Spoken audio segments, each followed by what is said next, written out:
અમરેલી જિલ્લાના સાવરકુંડલા શહેરમાં ધાર્મિક સમરસતા અને કળા પ્રેમનું જીવંત ઉદાહરણ જોવા મળે છે. અહીં એક મુસ્લિમ પરિવાર છેલ્લા 60 વર્ષથી હિન્દુ સમાજના નવલા નોરતા દરમિયાન ઉપયોગમાં આવતા પરંપરાગત ગરબીના શણગાર તૈયાર કરે છે. આ માત્ર રોજગાર નથી, પરંતુ સાંસ્કૃતિક પરંપરા અને સામાજિક એકતાનો અનોખો દાખલો છે.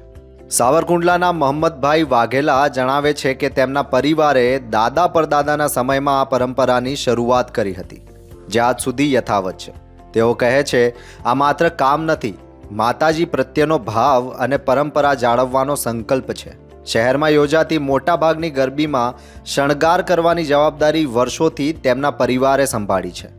મારું નામ મોહમ્મદ હુસેનભાઈ વાઘેલા છે અને આ વ્યવસાય ગરબીનો જે શણગાર છે નવરાત્રિ દરમિયાન ઘણા સમયથી લગભગ 35-40 રીતે હું બનાવું છું. એની પહેલાં મારા ફાધર બનાવતા અને મારા ભાઈ મોટા ભાઈ બનાવતા, એટલે આ વ્યવસાયમાં 60-70 વર્ષ જેવું આ થઈ ગયું છે.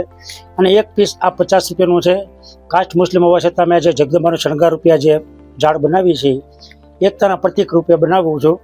ગરબીના શણગાર ખાસ કરીને કાગળમાંથી બનાવવામાં આવે છે. હાથથી કાપણી, મેપિંગ અને ડિઝાઇનિંગ કરીને ફૂલ, હાર અને પાંખડી તૈયાર કરવામાં આવે છે.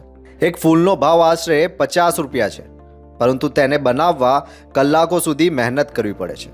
મોહમ્મદભાઈ જણાવે છે કે આ કામ માટે તેઓ મહિનાઓ અગાઉથી તૈયારીઓ શરૂ કરે છે અને દરેક ડિઝાઇનમાં નાનામાંથી નાની વિગતોનું ખાસ ધ્યાન આપે છે. આ શણગારની એક વિશેષતા એ પણ છે કે પર્યાવરણને અનુકૂળ છે.